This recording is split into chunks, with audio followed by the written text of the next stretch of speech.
It's Ron Reader digs the universe.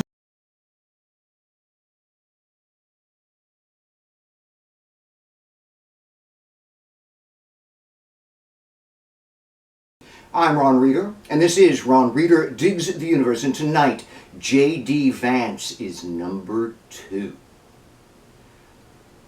When asked about the inclusion of Democratic scion and kook Robert F. Kennedy Jr. in a potential second Trump administration, Republican vice presidential candidate J.D. Vance grudgingly replied that the GOP is a big tent party. Yeah, right. The Republican Party welcomes all points of view. But Vance has good reason to be a bit awkward about RFK Jr. coming on board. The scuttlebutt, according to Washington Post conservative columnist Jennifer Rubin, is that the anti-vax nutter might replace Vance on the ticket in a desperate October surprise, attempting to blow up the election at the last minute. The reason this might happen is because Republicans are freaking out now that Democrats have gotten a lot of momentum from Harris replacing Biden.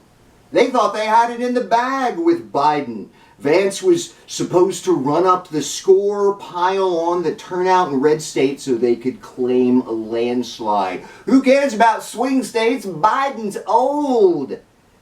Well, they fucked that one up. They need to appeal to moderates now, and Vance is just an albatross around their necks. He knows that his number 2 status is threatened, and he really likes being number 2. Who is this guy scaring even Republicans shitless? For starters, he's something that I personally hate. An Ivy Leaguer who thinks he knows better just because he's an Ivy Leaguer.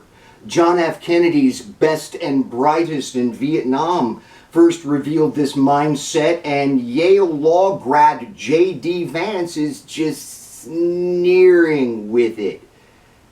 But, you know, he does know better about Trump. Low bar, I know, but Vance only a few years ago described him as America's Hitler.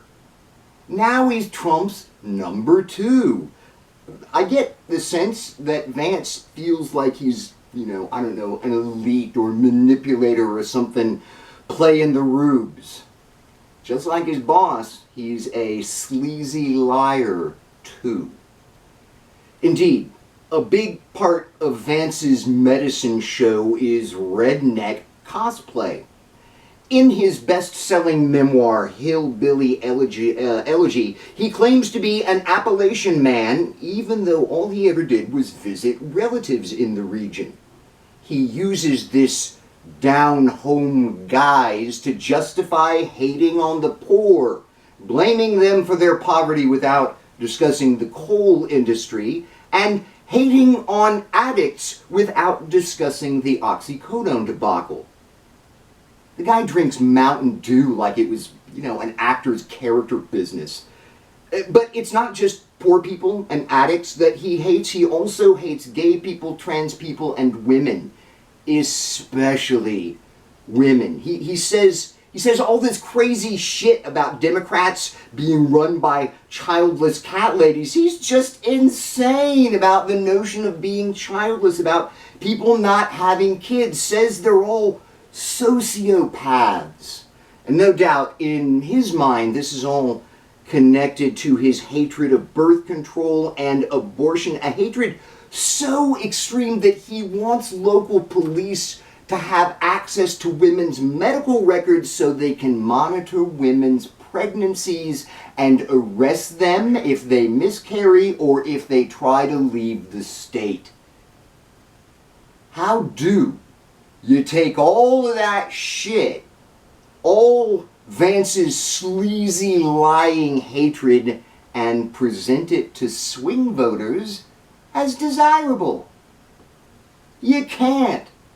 That's why Republicans are freaking out about him. That's why he might be worried about no longer being number 2 come October. And yes, when I say number 2 like this, I want you to think about shit. J.D. Vance is shit.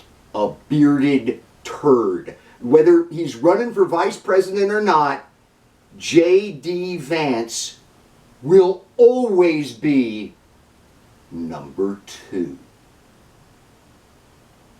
I'm Ron Reeder, and this has been Ron Reeder Digs the Universe. Join me, Ron Reeder, again next week for another episode of Ron Reeder Digs the Universe.